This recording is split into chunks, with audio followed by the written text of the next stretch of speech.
আয়েশা, আর আমার সেই উম্মতের এক রাতের নেকি যদি এক পাল্লায় রাখা হয়, আমার ওই উম্মতের এক রাতের নেকি আমার সমস্ত উম্মতের নেকির থেকে ভারী হয়ে যাবে।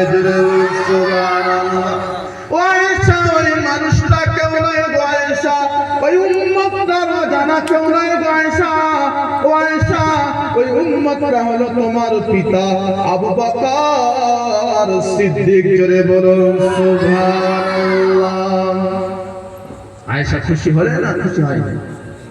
আরে ওমর আকাশের নক্ষত্র পরিমাণ নেকি, আর আবু বকরের এক রাতের নেকি সমস্ত উম্মতের নেকি। জোরে বলুন সুবহানাল্লাহ।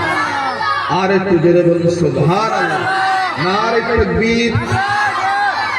আওয়াজ কি শুনতে আসেনি? এই স্টেজে যাচ্ছে মাইক আওয়াজ হচ্ছে। নারে তাকবীর। আমার জন ভাইরা গোলা তলে কি করে এসে আওয়াজ দাও আল্লাহর জন্য। নারে তাকবীর।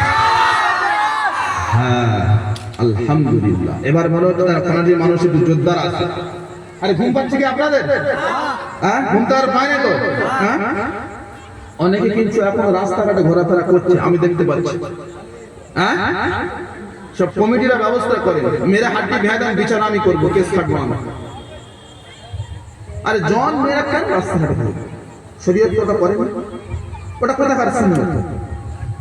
আরে মেয়েদের রাস্তায় ঘোরা কোথাকার সুন্নাত? মেয়েদের পর্দার ভিতরে থাকাটা আমার নবীর সুন্নাত। জোরে বলুন সুবহানাল্লাহ।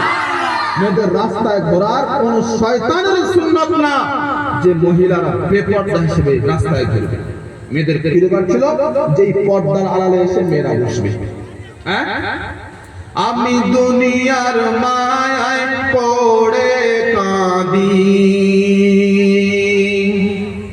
আমি দুনিয়ার মায়ায় পড়ে কাঁদি, আখিরাতের কথা মনে পড়ে না, এত করে মনকে বোঝায়, ওগো এত করে মনকে বোঝায়, অবুঝ মন মোর বুঝলো না, আমি দুনিয়ার মায়ায় পড়ে কাঁদি, আখিরাতের কথা মনে পড়ে না। মনে পড়ে আখিরাতের কথা? কার কার মনে পড়ে? দুটোই রাস্তা, আল্লাহর নবী বলেছেন দুটোই তো রাস্তা, ফারিকুম ফিল জান্নাহ ওয়া ফারিকুম ফিস সাইর। একটা হলো জান্নাতের পথ আর একটা হলো জাহান্নামের পথ। কটা রাস্তা? দুটোই রাস্তা।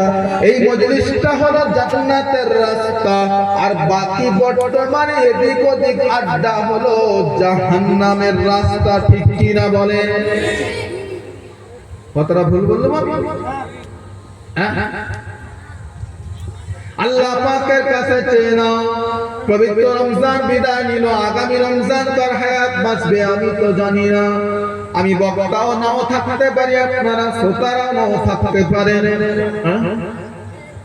হয়তো কারোর জন্য কাফন বাজারে রেডি হয়ে গিয়েছে, আগামীকাল ফজরের পরে এলান হবে অমুকের বেটা অমুক ইন্তেকাল করেছেন, অমুকের বেটা অমুক ইন্তেকাল করেছেন। ওনার জানাজার নামাজ যোহর বাদ হবে, ওনার জানাজার নামাজ আসরের বাদ হবে। আপনার দেশবাসী আপনাকে নিয়ে গরম বড়ই পাতার পানি গোসল করিয়ে আপনার দেহটাকে নিয়ে কাফনের মধ্যে মুড়ে দিয়ে আপনার লাশটাকে নিয়ে খাটিয়ার মধ্যে নিয়ে চার কান্দে লা ইলাহা ইল্লাল্লাহ পড়তে পড়তে কবরস্থানে নিয়ে যাবে কি যাবে না? আর কারো কি রেখে দেয় ঘরে নাকি থাকে তো আমার বাপ রাখা? কোন সন্তান মৃত্যুর পরেও বলে না যে ঘরের মধ্যে রাখ, সেই সন্তান পিতার নাম দিয়ে দেয়। এই গভীর রজনীতে লাশটাকে ঘরের ভিতরে রেখো না, তাড়াতাড়ি গোসল করার ব্যবস্থা করো, জানাজার টাইম ঠিক করে ইমাম সাহেবকে ডাকো। ওই ইমাম সাহেব আগামীকাল যেন আপনি বাড়িতে যাবেন না, আমার পিতা ইন্তেকাল করেছে গো ইমাম সাহেব, আপনার জোহরের বাদ আমার পিতার জানাজার নামাজ অনুষ্ঠিত হবে। আপনারা তো এই পর্যন্ত জানেন যে কবর পর্যন্ত নিয়ে যায়, তারপরে কি হয় জানেন? আমি হাদিস দিয়ে বলছি, এই জন্য বারবার উঠবেন না, আমার বলতে কোরআন হাদিসের মধ্যে বিকট হয়ে যাবে। শোনেন ভালো করে কি বলছি। যখন কোন মাইয়াতকে নিয়ে কবরস্থানে রাখা হয়, আমরা রাখি কিনা? বিসমিল্লাহি ওয়া আলা মিল্লাতি রাসূলিল্লাহ পড়ে রাখা কিনা? যে দুই ব্যক্তি কবরের স্তরের মধ্যে যাবে, নাকি আপনাদের মধ্যে সবাই যাবে? দুইজন ব্যক্তি মাইয়াতটাকে নিয়ে কবরের মধ্যে গভীর তলদেশে রেখে দেয়। কবরের মাটি কতটা ঠান্ডা আপনি কোনদিন কবরস্থানে লেবে হাত দিয়ে দেখবেন? বিসমিল্লাহি ওয়া আলা মিল্লাতি রাসূলিল্লাহ বলে ওই মাইয়াতটাকে কবরের মধ্যে রেখে দেওয়া হয়। রেখে যখন আপনি মাটি চাপা দিয়ে দাফন কাফন শেষ করে যখন বিদায় নেয়, 40 কদম না যেতে যেতে আল্লাহর নবীর হাদিস বলছি গো, মিশকাত শরীফে বাবু আযাবিল কবরে এই একটা অধ্যায় আছে কবরের আযাবের ব্যাপারে। সেই অধ্যায়ের মধ্যে সে 40 কদম না যেতে যেতে হাত্তা কোরআনি আলিহিম তার আত্মীয় স্বজনের চতুর চপ্পলের আওয়াজটা মাইয়াত শুনতে পায়। এমন অবস্থায় কবরের মধ্যে দুটো ফেরেশতা উপস্থিত হয়ে যায়। ধ্যান দিয়ে শুনছেন না ঘুমোচ্ছেন? মধ্যিখানে কেটে গেলে ট্রেনের লাইন কেটে দিতে হবে, ট্রেন অন্যদিকে চলে যাবে। কবরের মধ্যে দুইটা ফেরেশতা উপস্থিত হয়ে যায়। ওই মাইয়াতকে কবরের মধ্যে বসানো হয়, বসিয়ে জিজ্ঞাসা করা হয় মান রাব্বুকা ওয়া মা দীনুকা ওয়া মাযা তাকুলু ফি হাযার রাজুল। তিনটে প্রশ্ন সকলের জন্য করা হবে। আমি বক্তার জন্য আলাদা করা হবে না, আপনারা শ্রোতার জন্য আলাদা করা হবে না, মহিলাদের জন্য আলাদা করা হবে না, মূর্খ জ্ঞানীর তফাৎ করা হবে না, আলেম ওলামা বেদিনদের তফাৎ করা হবে না, পুরুষ মহিলা তফাৎ করা হবে না, বাপ বেটা তফাৎ করা হবে না, বাপ বেটি তফাৎ করা হবে না, স্বামী স্ত্রী তফাৎ করা হবে না, কোন ধনী মেম্বার এমপি কারোর তফাৎ হবে না। কবরের মধ্যে সকলকে তিনটে প্রশ্ন করবেন। রবের পরিচয় দাও, ধর্মের পরিচয় দাও।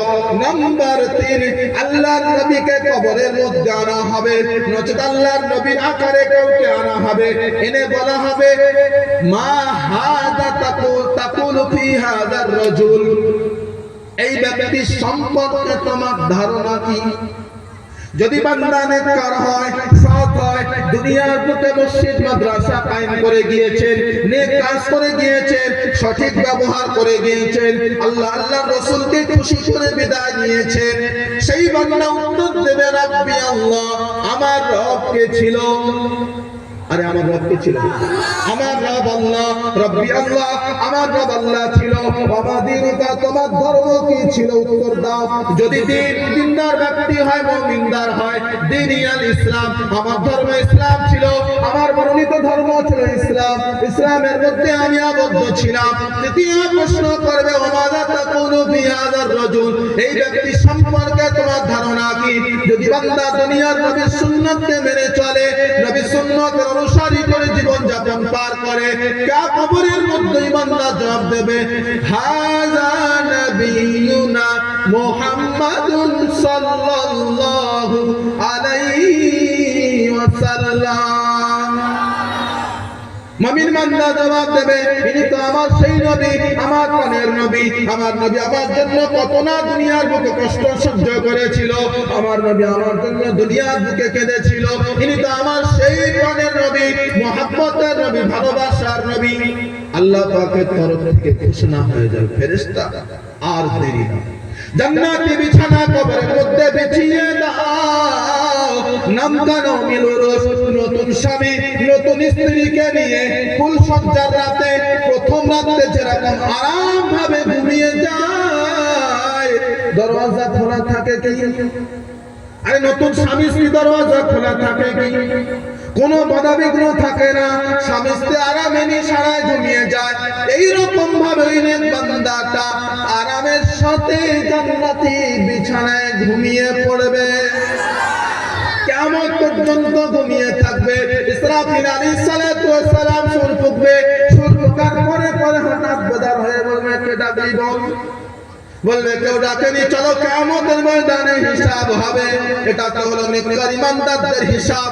কবরের মধ্যে বেদির, দুনিয়ার বুকে নাফরমান কাফেরদের জন্য, আল্লাহর নাফরমানি যারা করেছে, নবী সুন্নাতকে অমান্য যারা করেছে, তাদের প্রথম প্রশ্ন করা হবে আমার রব্বুকা, রবের পরিচয় দাও। বলবে আমি খেয়েছি আর ফিরেছি। হাইহাটা লা আদরি, আমি তো কিছুই জানি না আমার রবকে, আমার প্রভুকে, আমার সৃষ্টিকর্তাকে, আমাকে কে দুনিয়ার বুকে বানিয়েছিল আমি তো জানি না। দ্বিতীয় প্রশ্ন ফেরেশতা, ওয়া দীনুকা, তোমার ধর্মের নাম কি? মুমিন বান্দা বলেছিল দীনি আল ইসলাম, আমার ধর্ম ইসলাম ছিল। কিন্তু কাফির বান্দা উত্তর দেবে হাইহাতা লা আদরি, আমার ধর্ম কর্ম আমি কিছুই জানি না। বদ্দিনের মতো, বেদিনের মতো আমি দুনিয়ার বুকে ঘোরাফেরা করতাম, দুনিয়ার বুকে দিন কি আমি চিনতাম না।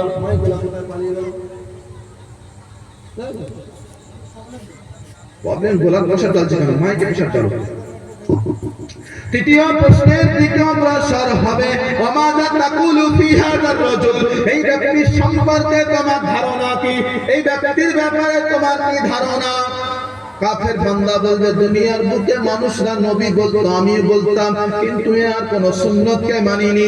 ইনি কেমন ভাবে দুনিয়ার বুকে আমাদেরকে চালিত করতে চেয়েছিল আমরা তা বুঝেও বুঝিনি।